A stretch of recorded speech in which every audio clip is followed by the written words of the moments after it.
আৰু চাওক এই পোকখিনি কি ধুনীয়াকৈ লাগি ধৰিছে ইয়াত গোটেই একদম বহুত বেছি পোক আছে আৰু অট'মেটিক মানে সেই যিটো লাইট ইউভি লাইটটোৱে মানে এটেক কৰে দেখিছে কিমান পোক আছে বাপৰে চ' সকলোকে নমস্কাৰ জনাইছোঁ নতুন এটা ভিডিঅ'ত আৰু আচলতে এই ভিডিঅ'টো বিশেষ হ'বলৈ গৈ আছে যিহেতু খেতিৰ লগত জড়িত যিসকল ব্যক্তি সেই ব্যক্তিসকলৰ কাৰণে বহুত বেছি ইম্পৰ্টেণ্ট ভিডিঅ' আৰু এই মেচিনটো দেখিছে মেচিনটো হ'ল এটা পোক ধৰা মেচিন আচলতে আমাৰ খেতি পথাৰত বেলেগ ধৰণৰ বিভিন্ন ধৰণৰ বেয়া পোক আহে সেই পোকখিনি কেনেকৈ আপুনি ধৰি ৰাখিব গতিকে এই মেচিনটোৰ দ্বাৰা বা এই টেকন'লজিৰ দ্বাৰা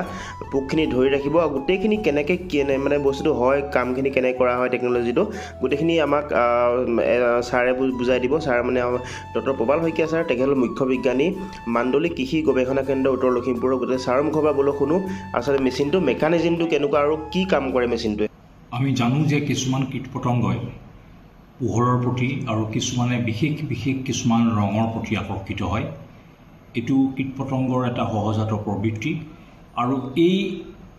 প্ৰবৃত্তিক অৱলম্বন কৰি পতংগবিদসকলে বা কৃষিৰ গৱেষকসকলে খেতিয়কসকলে কীট পতংগৰ বিভিন্ন ধৰণৰ ফান ব্যৱহাৰ কৰি নিয়ন্ত্ৰণৰ চেষ্টা কৰি আহিছে অতীজৰ পৰা আমাৰ অসমতো আমি পৰম্পৰাগতভাৱে খেতি পথাৰত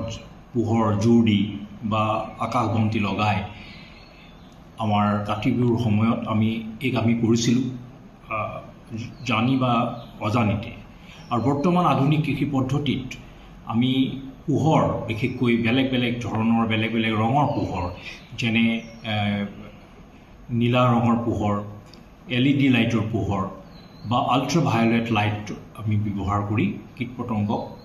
নিয়ন্ত্ৰণৰ কাৰণে বা কীট পতংগৰ উপদ্ৰৱ আগতীয়াকৈ জানিবৰ কাৰণে আমি খেতি পথাৰত ব্যৱহাৰ কৰোঁ তাৰ ভিতৰত এটা হ'ল আল্ট্ৰাভায়োলেট LED লাইট ব্যৱহাৰ কৰিব পৰা এবিধ ফান যিটো আপোনালোকে আমাৰ গৱেষণাগাৰত আমি ৰাখিছোঁ আৰু দেখিছে সেয়া যিটো কথা কৈছিলোঁ আপোনালোকক পোকটো লাগি ধৰিব বুলি ইয়াত দেখিছে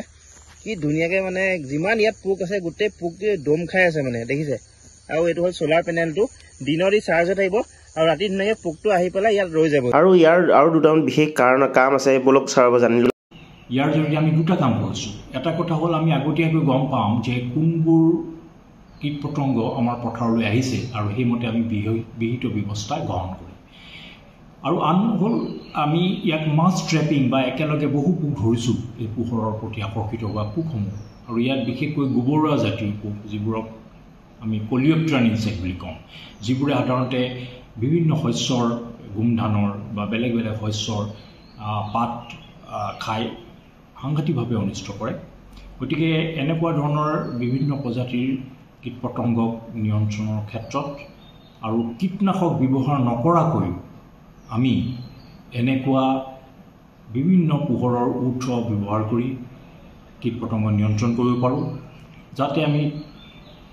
কীটনাশকৰ ব্যৱহাৰ কমাই মানুহৰ স্বাস্থ্যৰ প্ৰতি বা জীৱ জন্তুৰ বা উপকাৰী যিবোৰ কীট পতংগই হওক বা চৰাইয়ে হওক খেতিয়কক সহায় কৰা মকৰাই হওক জিয়া হওক এনেকুৱাবোৰক আমি ৰক্ষা কৰিব পাৰোঁ পৰিৱেশৰ সুৰক্ষাৰ কথাও ক'ব পাৰোঁ আমি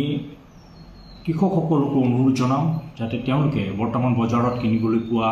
এনেকুৱা লাইট ট্ৰেপ বুলি কওঁ যিটো পোহৰ ফান লগতে হালধীয়া ৰঙৰ বিভিন্ন ফান লগত ফেৰমন ট্ৰেপ বুলি কওঁ আমি যিটোক আমি লাও জিকা কোমোৰা তিয়ঁহ এইবোৰৰ যিটো বৰলীয়া জাতীয় পোক আছে সেই পোক নিয়ন্ত্ৰণৰ কাৰণে আমি ফেৰমন ট্ৰেপ ব্যৱহাৰ কৰিব পাৰোঁ বজাৰত কিনিবলৈ পোৱা যায় আজিকালি অনলাইনতো কিনিবলৈ পোৱা যায় বেলেগ কোম্পানী উলিয়াইছে আমি এইবোৰ ব্যৱহাৰ কৰি আমাৰ স্বাস্থ্যৰ ক্ষতি নোহোৱাকৈ আমি খেতি কৰিব পাৰোঁ আৰু লগতে আমাৰ পৰিৱেশৰ ৰক্ষাৰ কাৰণে আমি সকলোৱে চেষ্টা কৰোঁ